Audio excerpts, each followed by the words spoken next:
Deixa eu começar esse artigo pela frase do Mark Mason, daquele maravilhoso livro A Sutil Arte de Ligar o Foda-se. Se você não leu, eu recomendo que você leia com atenção. Diz ele, abre aspas, eu achava que a felicidade era determinada pelo destino e não pelas minhas escolhas. Vou repetir. Eu achava que a felicidade era determinada pelo destino e não pelas minhas escolhas.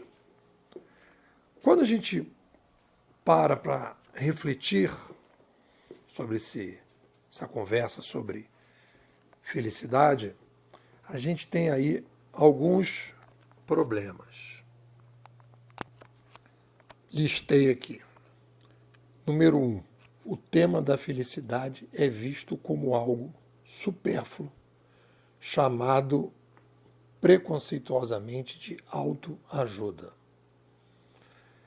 Não temos estudos mais científicos sobre felicidade. Ficou tudo naquele pacote da filosofia e meio misturado e a coisa não andou.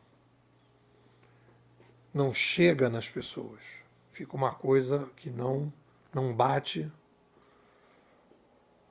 no dia a dia das pessoas. As dicas sobre o aumento da taxa de felicidade que aparecem aqui e ali são muito superficiais e pouco estruturadas. Qual foi assim o insight que eu tive depois de uma longa jornada estudando esse tema que a gente começou a trabalhar como inovação pessoal? Qual é, então você está perguntando, qual é aí o problema que a gente tem, né, para ser mais feliz? O que acontece? Antes da gente conversar sobre felicidade, e as pessoas começam a dar dicas, faz isso, faz aquilo, né? Você estava achando que a sua felicidade era determinada pelo destino, não, mas você faz as suas escolhas e tal. A coisa está mal estruturada, está mal organizada. Quando a gente se propõe a fazer um diálogo sobre qualquer fenômeno, e a felicidade é um fenômeno, é uma demanda humana, é a demanda estrutural do Sapiens, é a coisa mais importante para todas as pessoas querem ser mais felizes, ponto. Então, a gente precisa organizar melhor essa estrutura. E aí eu fiz aqui o insight que eu tive, e isso para mim vai ser muito marcante dentro dessa jornada, que eu percebi o seguinte: o problema é que os paradigmas que nós temos sobre quem é o Sapiens, que são disseminados na sociedade, e aí isso vai variar conforme a região, a família, né, o lugar que você nasceu, o teu temperamento, e também o ambiente, o momento civilizacional que a gente está vivendo. Então, a resposta de quem é o Sapiens vai variar. Se você tem uma ditadura, por exemplo, uma série de formas de pensar sobre o ser humano virão mais à tona do que outras, porque o que se quer ali é a massificação, e quando você massifica, você reduz a taxa de felicidade. Então aí você tem um aspecto regional. E a gente tem que entender, e isso aí já é uma análise da ciência social 2.0, fundamental para entender o atual momento, a gente tem que entender que a gente vive macrociclos civilizacionais. Quando a gente tem o início de uma revolução de mídia, a gente vive uma renascença, tem uma consolidação e depois nós temos uma crise. Por quê, Nepô? Porque a gente, com a consolidação, com a renascença, a gente cria novas formas de sobreviver. Com a consolidação, a gente consolida essas novas formas e a partir daí a gente aumenta a população porque a gente fica mais sofisticado. E quando a gente aumenta a população, a gente entra em crise, porque o ambiente de sobrevivência que a gente criou com a renascença passada, ele vai ficando obsoleto. E aí a gente tem a necessidade de criar uma espécie assim de ditadura civilizacional, de massificar as pessoas para que a gente possa sobreviver numa sociedade que começa a ter uma discrepância entre a complexidade demográfica e o ambiente de sobrevivência. E aí então a gente faz uma nova revolução de mídia, uma nova renascença, e a gente então volta com o assunto da felicidade, que é uma desmassificação das pessoas. Exponencialmente a gente começa a falar muito mais de felicidade, e é isso que tem essa explosão de livros que a gente está vendo por aí. Então, qual é o problema? Vamos falar sobre felicidade? Vamos. Como é que a gente começa essa conversa? A gente começa essa conversa questionando os paradigmas de quem é o Sapiens. Esse é o principal ganho que eu tive, né? Isso como eu às vezes digo assim, que a caminhada da reflexão você está subindo uma montanha, então você sobe 5 metros, sobe 8 metros, sobe 10 metros, mas de repente, num determinado momento, imagina o Everest, né? As pessoas fazem isso, tem um platô. Aí as pessoas colocam as barracas no platô, e aí de repente, depois daquele platô, tem mais não sei quantos metros para subir. Mas você chega ao platô. Então eu cheguei num platô. Então qual é a afirmação? Que eu acho importante, isso aqui é uma frase que aparece no artigo, que eu digo o seguinte: se eu tenho uma visão equivocada de quem realmente é um ser humano, não tem jeito de eu poder tirar o máximo de proveito de ser um. Vou repetir. Se eu tenho uma visão equivocada de quem realmente é o ser humano, não tem jeito de eu poder tirar o máximo de proveito de ser um ser humano. Hoje, digo ainda, boa parte dos problemas que temos para sermos mais felizes é a visão equivocada que tenho do que é realmente ser um ser humano. Isso passa, então, pela revisão da forma como nós vemos como espécie. E aí eu criei então uma tabela, que eu recomendo que vocês deem uma olhada nessa tabela, em que eu coloco na coluna 1 a visão mainstream de quem é o ser humano, e na coluna 2 eu coloco a visão da ciência social 2.0 de quem é o ser humano. E aí é uma síntese da síntese da síntese de tudo que eu tenho lido. Cheguei ao platô, de tudo que eu tenho lido, eu consegui fazer essa comparação. Então, obviamente que isso aí quando a gente chega no platô, né, demora um tempo, digamos assim, você vai fazer ali um reconhecimento e aí você vai fazendo os ajustes. Provavelmente a gente vai melhorar bastante essa tabela mais à frente. Então vamos lá. Quais são as dicotomias que a gente precisa fazer a revisão? A primeira é sapiens puro e tecnoespécie. Quando a gente começa a questionar as tecnologias, quando a gente começa a querer, né, ir para o meio do mato, ser um natureba, quando a gente começa a dizer que a gente não está gostando das tecnologias, que boa tecnologia era aquela, né, que no passado não tinha tecnologia, agora tem, a gente tem que entender que a gente é uma tecnoespécie e que as tecnologias fazem parte integrante da nossa vida. Depois, a gente tem a fantasia da eternidade sem projeto estrutural. Não é que as pessoas acham que não vão morrer, elas não pensam que vão morrer. E aí então vem o ser finito com projeto estrutural. No momento que eu digo que eu sou finito, que eu assumo isso, que eu faço uma reflexão, e aí você vai ter várias e várias frases que a gente vai ter ao longo do tempo. Eu me lembro de várias frases, o Mark Mason coloca sobre a questão, ele está questionando esse paradigma da fantasia da eternidade. Então eu vou tocando a minha vida e eu não tenho projeto estrutural nenhum, e eu não consigo então realizar uma coisa que só o ser humano tem, que as outras espécies não têm. Os passarinhos não sabem que vão morrer, os elefantes não sabem que vão morrer, os cachorros não sabem que vão morrer, nem os gatos. E a gente sabe. Aí se você fala, bom, já que você sabe que vai morrer, você vai ter um projeto, você vai deixar uma marca, ou você simplesmente vai ser um gatinho que acorda de manhã, toma um leitinho e fica se espreguiçando ao sol. Depois a gente sai de um sapiens estático para um sapiens aprendiz. Quando as pessoas falam assim, eu sou isso, eu sou aquilo, eu sou chato, eu sou isso, eu sou não sei o quê. Não, você está isso. Você tem a capacidade de rever. O Sapiens é a espécie mais artificial do planeta, a que mais tem capacidade de se recriar, porque a gente não é instintivo.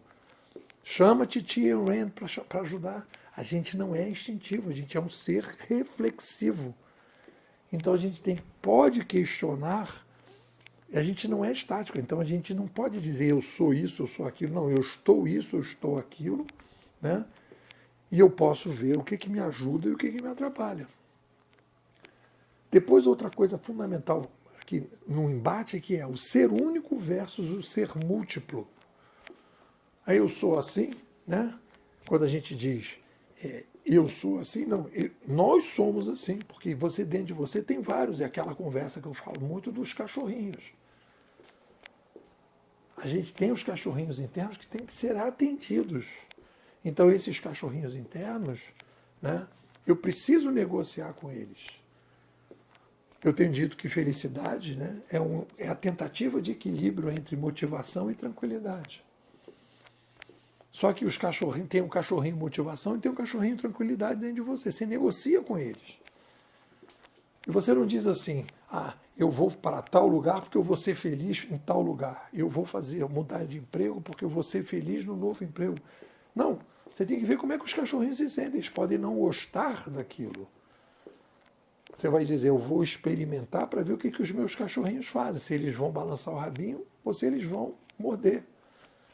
Então eu não tenho controle sobre várias coisas internas. Então eu tenho que aprender com essas coisas internas. Então a gente é um ser múltiplo que a gente tem que conversar com essa galera interna. Depois, a fantasia do destino traçado, da vida em aberto a partir das próprias escolhas, que se encaixa essa frase do Mark Mason. Quando ele diz, eu achava que eu tinha um destino, isso aí é um paradigma que a gente tem, que o destino é traçado. Minha mãe foi numa vidente que disse que ia casar com um militar que ela ia encontrar na praia. Eu até fiz um conto sobre essa história. O que aquela vidente influenciou de alguma forma a minha mãe, que acreditava no destino e acabou encontrando um militar na praia e falou, não, esse é meu marido, que a vidente disse, e casou com ele. Se não tivesse tido aquela vidente, talvez eu não estivesse aqui. Mas, de qualquer maneira, ela acreditou no destino, né? E não na vida em aberto. Então, essa é uma questão. A vida é em aberto. Você pode mudar o seu destino, você pode fazer coisas que você não acreditava que podia fazer, né? Outra, felicidade sem esforço, felicidade conquistada com muito esforço. Aí tem todo o trabalho que eu acho assim do Joel Moraes, por exemplo, daquele livro da Garra, da Angela Duckworth. Tudo isso é aquela coisa, querido, você tem que ralar. A coisa não vai cair do céu. Você tem que refletir sobre a sua felicidade, você tem que batalhar, você tem que ter a tal da rotina criativa, né?